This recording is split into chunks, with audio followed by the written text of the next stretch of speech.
जय हिंद साथियों, कैसे उम्मीद है कि आप अच्छे होंगे। दोस्तों चलिए आज हम लोग अध्याय 3 वैदिक युग का जीवन जो है एनसीईआरटी का एक क्लास 6 का ओल्ड वाली एनसीईआरटी है दोस्तों। तो ये सीरीज़ थर्ड डे हम लोग का चलेगा। चैप्टर 3 आज हम लोग पढ़ेंगे। तो इसके पहले हम लोग जो है नगर युग के बारे में पढ़ा था। नगर का जो है हड़प्पा के बारे में पढ़ा नहीं, उसके पहले हम लोगों ने आदि मानव के बारे में पढ़ा। तो चलिए देखिए, ये देखिए एक तरह का गाइड बुक नहीं है दोस्तों। आप लोग को लगता होगा अक्सर शुरू में कि ये क्या पढ़ रहे हैं, लेकिन देखिए यहाँ से आपका जो है फाउंडेशन तैयार होता है। एक तरह से इस पर एक आपका एक कहे ना कि जैसे कि घर का एक पिलर होता है ना, जैसे कि आप घर जो है पिलर पे बना रहे हैं। तो जैसे कि आप घर में अगर 20 लाख लगा रहे हैं, 25 लाख लगा रहे हैं, और अगर आपका फाउंडेशन जो है वो कमज़ोर रहेगा तो क्या होगा, वो घर जो है ज़्यादा दिन नहीं टिकेगा, गिर जाएगा। ठीक है, तो इस तरीक़ा से एनसीईआरटी जो हमारा फाउंडेशन का बिल्डअप तैयार करता है एक तरह से। ठीक है, फाउंडेशन अगर आपका सही रहेगा तो आप 10 मंजिला 20 मंजिला भी लेके जा सकते हैं। उसी तरीक़ा से आज हम लोग वैदिक युग का जीवन के बारे में पढ़ेंगे। देखिए वैदिक युग का जीवन जो है यह जो है वैदिक, इसको काल भी कुछ लोग कहते हैं। ठीक है, वैदिक काल भी कहते हैं। ठीक है, वैदिक काल। तो वैदिक काल में हम लोग पढ़ेंगे मेनली जो है क्या होता है। तो चलिए सबसे पहले बात करें कि इसके मोहनजोदड़ो और हड़प्पा के बारे में हम लोग मालूम चला था, पढ़ लिए थे हम लोग। ठीक है, कि हड़प्पा का जो है पतन कैसे हुआ। ठीक है, तो कई लोग बाढ़ मानते हैं, कुछ लोग भूकंप मानते हैं, कुछ लोग जलवायु परिवर्तन मानते हैं। ठीक है, तो भारतीय इतिहास में जो है लगभग 1000 साल तक चला हड़प्पा काल। उसके बाद जैसे जैसे उसका पतन हुआ तो एक नए जो है युग का शुरुआत होता है भारत में। ठीक है, वह जो है भारतीय इतिहास का एक नया सभ्यता जो था वह कौन था, आर्य था। आर्य नहीं, आर्य का मतलब होता है श्रेष्ठ, नहीं श्रेष्ठ। तो आर्यों का आगमन होता है भारत में। ठीक है दोस्तों, जब सिंधु सभ्यता समाप्त होता है तो उसके बाद भारत में आर्यों का जो है आक्रमण बोलते हैं, आर्यों का आगमन होता है। ठीक है, तो सिंधु सभ्यता जो नगरों का पतन हुआ उसके बाद जो है फिर से जो है ये आर्य थे, ये एक्चुअली ग्रामीण सभ्यता थी। कैसी थी, ग्रामीण सभ्यता। इसको आप कह सकते हैं क्या थी, ग्रामीण सभ्यता। ठीक है, पूरी तरीक़ा से ग्रामीण थी। जबकि जो हम पढ़े हड़प्पा वो एक पूरी तरह से नगरीय सभ्यता थी। ठीक है, तो यहाँ पे आप लिंक करके देख सकते हैं कि देखिए पहले नगर था, फिर ग्रामीण सभ्यता कैसे हो गई। नहीं, तो एक्चुअली ये इतिहासकार में मतभेद होता है कि आर्यों के आक्रमण से ही जो है हड़प्पा का अंत हो गया। ऐसा कहना 100% सही नहीं है दोस्तों, क्योंकि अगर उन लोगों को मालूम था कि नगरीय सभ्यता से वो लोग फिर ग्रामीण सभ्यता में क्यों प्रवेश करेंगे, फिर उनको ग्रामीण जीवन क्यों पड़ेंगे, फिर वो झोपड़ियों में क्यों रहेंगे जब नगर में वो देखे थे। तो इस तरीक़ा से कह सकते हैं कि बहुत सारी चीज़ जो है वह अलग अलग है। यहाँ से जो हमारा वैदिक युग है यहाँ से अलग हो जाता है। ठीक है, तो चलिए इसको हम स्टार्ट करते हैं। तो इस तरीक़ा से देश के विभिन्न भागों में विभिन्न प्रकार के लोग जो है बसते आ रहे हैं। आप लोग को मालूम ही होगा, नहीं, हिमालय के जो रास्ते से जो पासेस हैं, दर्रे हैं, उससे द्वारा जो है विदेशी लोग हमारे देश में प्रवेश करते थे। ठीक है, तो इसी युग में भारतीय आर्य लोग जो है प्रवेश करते हैं। ठीक है, जिसका जो आधार है वह वैदिक संस्कृति की आधार है।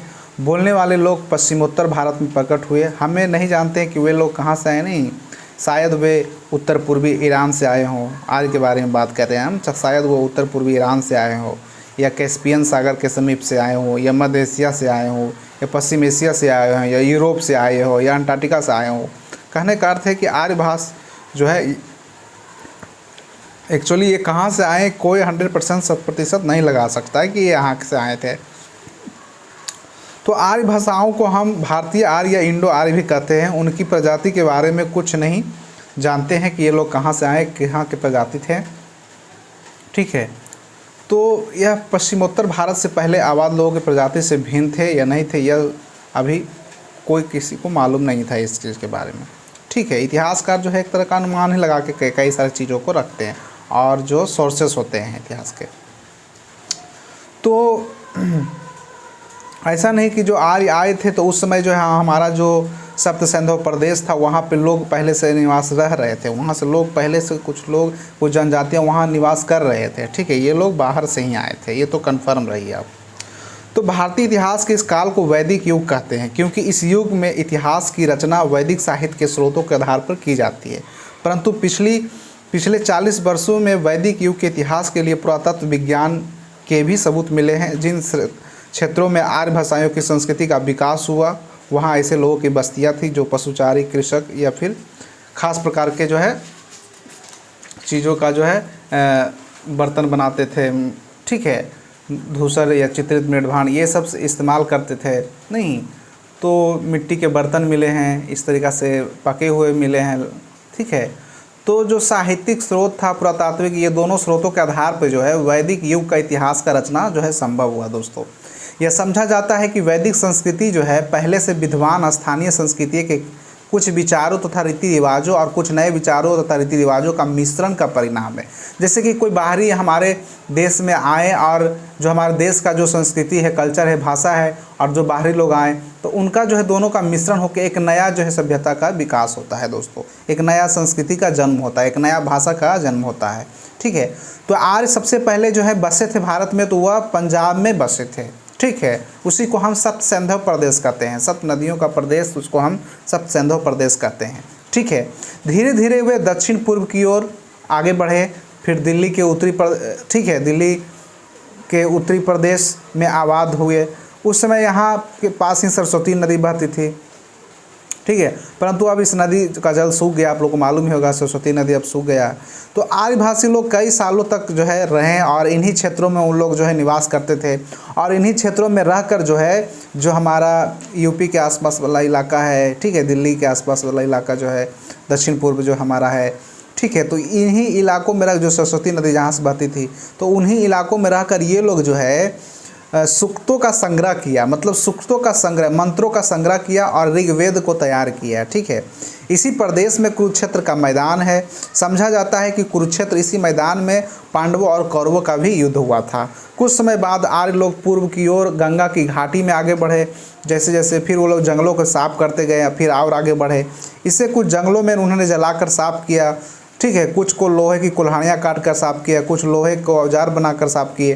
तो इस तरीक़ा से जो है आरंभ में आर्य लोग जो थे वो पशु पर ही आश्रित होते थे, पशुचारी करते थे, ठीक है, खाना बदोश थे, वो पशुओं के चराते थे, ठीक है। उनका जीविका का साधन था जो है कृषि ही था, एक तरह का से कृषि शुरू में नहीं था, लेकिन शुरू में तो वो जंगले में रहते थे, इधर उधर ही खा लेते थे। धीरे धीरे जो है उनका जीविका का साधन जो है आगे बढ़ते चलता है। इधर से उधर वो लोग भी घूमते फिरते थे। धीरे धीरे जब उन्होंने खेती की आरंभ किया तो अस्थायी रूप से गांव में लोग बसने लगे, चूँकि वो लोग खाना बदोश थे, नहीं एक जगह से दूसरे जगह खाना के लिए जो है तलाशते रहते थे, इसलिए नगर जीवन से वो परिचित नहीं थे। देखिए दोस्तों, ये लोग नगर जीवन से परिचित नहीं थे। ये जो सभ्यता थी वैदिक युग, ये पूरी तरीक़े से ग्रामीण पृष्ठभूमि था। यहाँ पे नगरों का उदय होने में कुछ सदियों का समय लगेगा, ठीक है, अभी नहीं, अभी पूरी तरह का ग्रामीण है इसका पृष्ठभूमि। तो इसलिए आर्यों का जो आरंभिक निवास स्थल होता है वह गांव ही होता है, ठीक है। हड़प्पा संस्कृति के लोगों के बारे में अधिकतर जानकारी हमें निवास स्थलों की खुदाई से मिलता है, ठीक है। आर्यों के बारे में जो है हमें जो जानकारी मिलता है उसका जो निवास स्थल, उसके खुदाई के बारे में मिलता है। उसके बाद उन सूक्तों से जानकारी मिलती है जो उन्होंने रचना किया था, ऋग्वेद, ठीक है, यजुर्वेद, सामवेद, अथर्ववेद, इन्हीं से उनका जानकारी मिलता है, सबसे ज़्यादा ऋग्वेद से मिलता है, ठीक है। तो वो लोग क्या करते थे, ऋग्वेद के समय जो वैदिक काल था, ऋग्वैदिक काल, तो उस समय जो है लोग जो थे एक पीढ़ी से दूसरी पीढ़ी जो है चीज़ों को, जो ज्ञान उनके पास था, ठीक है, जो मंत्र का उच्चारण जो सूक्तों में जो करते थे, तो वो एक पीढ़ी से कंठस्थ उसको याद कर कर दूसरी पीढ़ी में कंठस्थ रखते थे, सुरक्षित रखते थे। बाद में जो है उसको लिपिबद्ध किया गया, ठीक है। तो इस तरीक़ा से उन लोगों का साहित्यिक साक्ष्य कहते हैं ये हम, ठीक है। तो पश्चिमी उत्तर प्रदेश में हस्तिनापुर और अतिरंजित खेड़ा से जैसे कुछ स्थानों में खुदाई हुआ तो उनके संस्कृति के बारे में भी पता चला, ठीक है। सबसे पहले लोहा का साक्ष्य 1000 ईसा पूर्व के आसपास मिलता है, अतिरंजित खेड़ा से मिलता है दोस्तों।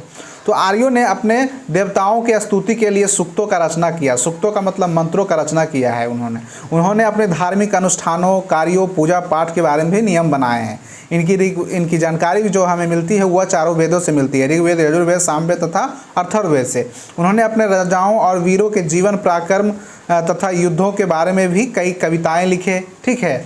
तो इस तरीक़ा से उनका जो है काव्य गाथा संकलित किया गया। प्राचीन भारत में जो 2 महाकाव्य के बारे में आप जानते होंगे, रामायण और महाभारत के बारे में। अब आते हैं राजा और उसके पदाधिकारी, मतलब उस समय राजा थे कि नहीं थे, पुरोहित थे कि नहीं थे, ब्राह्मण थे कि नहीं थे, नहीं। तो जो इनका जो जीवन था वो कबीलाई थी, ठीक है, कबीलाई मतलब कबीलों में लोग निवास करते थे, ठीक है। धीरे धीरे वो जन हुआ, फिर जनपद हुआ, फिर महाजनपद में बने, फिर वो राज्य में हो गए, ठीक है।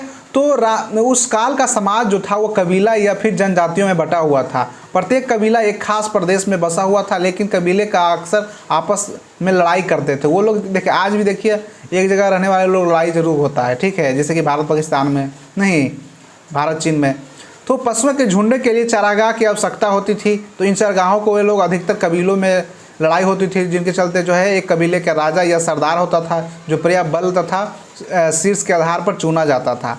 बाद में राजपद का जो होता है वह वंशानुगत हो गया, अर्थात राजा का जो है मृत्यु के बाद उसका पुत्र ही राजा होता था। राजा का कर्तव्य था कि वह कबीले की रक्षा करे, नहीं कबीला जो कबीले में वो लोग रहते थे, एक कबीला में 50-60 को 100 को लोग रहते थे।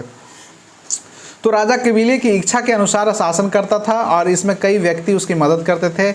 योद्धाओं उनमें से एक होता था, सेनानी कहते हैं जिसको हम, ठीक है। तो सेना हमेशा राजा के साथ रहता था, ठीक है। एक पुरोहित होता था जो पूजा पाठ धार्मिक अनुष्ठान करता था, वह सलाह देता था। दूतों के जरिए गांव में बसे हुए कबीलों को लोग संपर्क स्थापित करते थे। राजा अपनी जनजातियों और गांव के मुखियों से सलाह मशविरा करता था, यदि किसी भी अत्यधिक महत्व मामले में अगर विचार करना हो तो, ठीक है। तो ये संस्थाएं को हम समिति या सभा कहते थे, नहीं। राजा जिससे जो है मुखिया से जो विचार परामर्श करता था तो उस समूचे कबीले को सलाह लेता था। तो ये संस्थाएं क्या कहलाते थे? समिति और सभा कहलाती थी। समिति कोई भी व्यक्ति अपनी स्पष्ट राय दे सकता था, समिति के लोग जो है स्पष्ट राय दे सकते थे, लेकिन जान पड़ता है कि सभा में चुने हुए लोग ही एक छोटी संस्था थे। सभा जो था एक छोटी संस्था थी, ठीक है, कुछ चुने लोगों का ही, 2-4-5 लोगों का ही, जबकि समिति बड़ा था।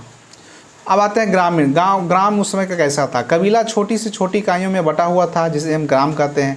प्रत्येक ग्राम में कई परिवार बसते थे। जब लोगों ने धीरे धीरे खाना बदोशी का जीवन छोड़ दिया, खेती करना शुरू किया, तो गांव बड़े हो गए, नहीं। कबीले धीरे धीरे बढ़ते गए, गांव बढ़ने लगे। परिवारों का समूह को कुल या विश कहते थे हम लोग, और कबीले के लोगों को जन कहते थे। तो गाँव में परिवारों जो है धीरे धीरे बटा हुआ था। एक परिवार में कई सदस्य होते थे, ठीक है। परिवार जो था वो पितृ प्रधान होता था, नहीं। परिवार का सबसे जो वृद्ध व्यक्ति थे वही जो है मुखिया होते थे। दादा या पितामह होता था, वो मुखिया होते थे, ठीक है। परिवार का अधिकार का पद होता था, क्योंकि मुखिया सब निर्णय लेता था। आज भी देखिए जो दादा दादी या माता पिता में जो बड़े होते हैं उनका ही आज बात चलता है घरों में, ठीक है। तो इस तरीक़ा से जो है पुत्र और पत्नी को भी घर लाने के बाद पिता के साथ ही रहना पड़ता था, जैसे कि कबीलाई व्यवस्थाधारी समाजों के आमतौर पर होता था। स्त्रियां को आदर किया जाता था, लड़कों के साथ लड़कियां भी पढ़ने जाती थी, ठीक है। इस तरीक़ा से आगे चलते हैं अब हम लोग। तो लोग जो है गांव में तरह तरह के काम करते थे। कोई कारीगर, कोई शिल्पकार थे, नहीं, कोई जो है बर्तन बनाने काम करते थे, ठीक है, कुम्हार जिसको कहते हैं। तो इस तरीक़ा से गांव का जो समाज था, एक तरीक़ा से गांव में जो लोग रहते थे, ये सब कई तरह तरह के जो है कार्यों को जो हो संपन्न करते थे, ठीक है। परंतु कुछ लोग झोपड़ियाँ के बनाते थे, नहीं, कुछ लोग गाय भैंस चराते थे, ठीक है। तो कुछ लोग हल जोतते थे। तो ये सब कुछ उनका कार्य। कुछ लोग किसान जो है गेहूँ अनाज चावल उपजाते थे, तो ये सब उनका का पेशा था। कुछ लोग का पेशा शिकार करना था, ठीक है, हाथी भैंस को मारना, गाय को मार, नहीं। गाय इस समय जो है बहुत ही गाय के लिए लड़ाई भी होता था दोस्तों, ठीक है। गाय को जो है बहुत ही उच्च श्रेणी प्राप्त हुआ था, मतलब उस समय गाय का, ठीक है। तो साढ़ बैल से हल जोतते थे वो लोग। पशुओं में गाय का जो महत्वपूर्ण स्थान था उस समय, ठीक है। जिनके पास जितना ज़्यादा गाय होता था उनका जो है महत्व उतना ही ज़्यादा समाज में होता था, ठीक है। अतिथियों के लिए जो है विशिष्ट रूप से गौ मांस का परोसा जाता था, ठीक है। अतिथियों के लिए गौ मांस, उनका सम्मान के लिए। बाद में जो है ब्राह्मणों ने इसका वर्जित कर दिया, जो है ना, बाद में ब्राह्मण लोग जो है वर्जित कर दिया इसको सेवन करने से, ठीक है। तो मनुष्य ने जीवन के 100 गायों के जीवन के तुल्य समझा जाता था। यदि कोई मनुष्य दूसरे की हत्या कर डालता था तो उसको 100 गायें दंड के रूप में देना पड़ता था उस परिवार को। तो घोड़ा मूलतः जो है भारतीय पशु नहीं है। ये जो कहाँ से आया? घोड़ा जो है ईरान मध्य एशिया से आया हुआ है, ठीक है। घोड़े का काम था कि रथ खींचना। राजा का रथ जो है उसको समाज में बहुत ही ऊँचा दर्जा प्राप्त था, जिसके पास अगर रथ होता था, 2 पहिया वाहन होता था एक तरीक़ा से, ठीक है। तो राजाओं का जो रथ होता था वो दौड़ाते थे, हाथी के साथ चलते दिखाई देते, घोड़ा के साथ रहते थे। अश्वमेध यज्ञ भी उस समय होता था। घोड़ा को, जैसे कि आप रामायण में देखिएगा, अश्वमेध यज्ञ होता है। यह जो है घोड़ा को छोड़ दिया जाता है और घोड़ा जो है जहाँ जहाँ जिस जिस राज्यों से होकर गुजरेगा वो राज्य जो है उनका हो जाता था। ठीक है। अब चलते हैं जनजीवन, आर्य और दस्यु। आर्य और दस्यु के बारे में चलते हैं। आर्य देखिए, आर्य जो है उत्तर भारत के विभिन्न क्षेत्रों में बसे थे, आपको तो मालूम ही है, ठीक है। तो उनकी शत्रुता जो है स्थानीय लोगों से ही होता था, जो पहले से वहाँ निवास करते थे, वे थे दास या दस्यु उनको कहते हैं। तो आर्य को जो देवताएं थे उनको दास, आर्यों के जो देवता थे उनकी दास और दस्यु पूजा नहीं करते थे। देखिए लड़ाई का कारण क्या था कि आर्य का जो देवता थे, तो देवता कौन थे, नहीं वर्षा देवता, इंद्र देवता, जो मतलब कि प्राकृतिक देवता थे, वही वायु देवता, तो उनका ये लोग पूजा नहीं करते थे, स्थानीय जो होते थे दास और दस्यु। तो इसी चलते झगड़ा उनका होता था, और उनकी भाषा भी वैदिक संस्कृति से भिन्न थी। तो दासों के कुछ मुखिया जो होते थे उनका सम्मान भी किया जाता था, ऐसा नहीं सबको ही मारा भी जाता था। तो दास का मूलतः जो होता है अर्थ वह गुलाम ही होता है दोस्तों, जिसका गुलाम मतलब गुलाम ही उसको कहा जाता है। तो गुलाम लोग जो होते थे तो बड़े उन पर घटिया काम उनसे करवाते थे, उनको दंड दिया जाता था, बहुत ही शोषण होता था। तो इस तरीक़ा से स्थानीय परिवारों के साथ जो है विवाह संबंध भी स्थापित किए जाते थे, आर्य शब्द, ठीक है, आर्य लोग जो है। चलिए आगे है हमारा समाज। समाज में देखिए स्वयं आर्य भी 3 समूहों में बटा हुआ था, जैसे कि क्षत्रिय, पुरोहित अथवा ब्राह्मण, वैश्य, नहीं फिर बाद में शूद्र हो जाता है। तो शक्तिशाली का जो समूह था, सबसे शक्तिशाली वह राजा और सैनिक होता था, जिन्हें क्षत्रिय कहते थे। उतने ही महत्वपूर्ण पुरोहित और ब्राह्मण थे। उसके बाद शिल्पकार, किसान को वैश्य में स्थान मिला था। एक चौथा वर्ग भी था जिसे शूद्र कहते थे, ठीक है, शूद्र सबसे नीचा समझा जाता था, ठीक है। ये भी आर्य लोग ही थे, लेकिन धीरे धीरे इन वर्णों में बट गया, क्षत्रिय, ब्राह्मण, वैश्य और शूद्र। आरंभ में बालक अपना मनचाहा पेशा चुन सकता था, धीरे धीरे बच्चों को वही पेशा अपनाने लगे जो बाप उनका करता था। शुरू में ब्राह्मण क्षत्रिय का दर्जा समान था, परंतु धीरे धीरे ब्राह्मण इतने प्रभावशाली हो गए, उन्होंने समाज में प्रथम स्थान प्राप्त कर लिया, ठीक है। धंधे और व्यवसाय, तो कृषि के अलावा इन लोग पशुपालन, मछली पालन, मछली मारना, धातु कर्म, बढ़ाईगिरी करना, चमड़ा का गाँव में समान व्यवसाय थे, नहीं धातु का काम करना, लोहा बनाना, लोहे से हाथी औजार बनाना, ठीक है। तो इस तरीक़ा से इनका जो है मेन पेशा था। भारत में जो लोहे को खोज हुआ 1000 ईसा पूर्व में हुआ था तिरंजित खेड़ा से, ठीक है। तो उससे जो और आसान हो गया था लोहे के खोज से हथियार बनाना, तलवार, नौका, झालू, नहीं खेतों में भी इसका हल के रूप में यूज होता था। तो गंगा की घाटी को साफ करने में, जो खेती करने में भी ये लोहा का ही योगदान बहुत रहा। फाल बनाकर वो लोग खेती करते थे, ठीक है। तो पुरोहित लोग जो है धार्मिक अनुष्ठानों में लगे रहते थे, नहीं पूजा पाठ यज्ञ में, और राजा का जो है बहुत ही नज़दीक होते थे। पुरोहित शिक्षक भी होते थे, ठीक है, क्योंकि वो लोग पढ़ाने का भी काम करते थे। पुरोहित लोग जो ब्राह्मण लोग थे, वेद मंत्र पाठ सिखाते थे, ठीक है। तो विद्यार्थियों को बड़ा दिलचस्प बहुत मिलता था, ठीक है।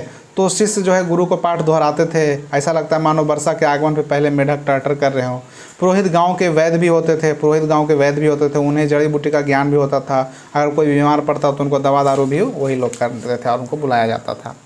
चलिए आगे है वस्त्र। वस्त्र में ये लोग क्या पहनते थे, तो वस्त्र में ये लोग हड़प्पा संस्कृति से लोगों से ज़्यादा भिन्न नहीं थे, ठीक है। इनके पहनावे में 2 वस्त्र होते थे, एक तो ऊपर और दूसरा नीचे।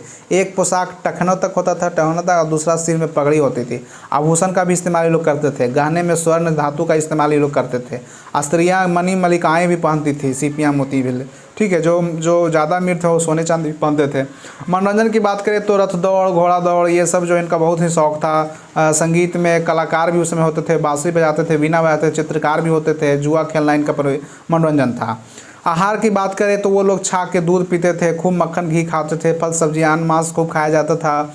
मधु, नशीला सूरज जैसे पेय पदार्थ भी होते थे। एक सोमरस होता था जो बहुत ही धार्मिक उत्सवों में पिया जाता था, और वह बहुत ही उसको बनाना कठिन होता था सोमरस को, ठीक है। अब धर्म में जो है अनेक देवता थे, जैसे सूर्य, नक्षत्र, हमने बताया कि जो प्राकृतिक जो चीज़ थे, वायु, इंद्र, पृथ्वी, आकाश, वृक्ष, नदियाँ, ये सब जो थे इनकी शक्तियों देवता थे। ध्रुव आकाश देवता था, इंद्र का वर्षा देवता, तूफान युद्ध का देवता था, शवित सूर्य के प्रेरक शक्ति देवता था, अग्नि को आग देवता, उषा को प्रातःकाल की देवी माना जाता था, देवताओं के मन रूप समझा जाता था। तो इस तरह से जो है कह सकते हैं कि इनका देवी देवताओं में भी विश्वास था दोस्तों, ठीक है।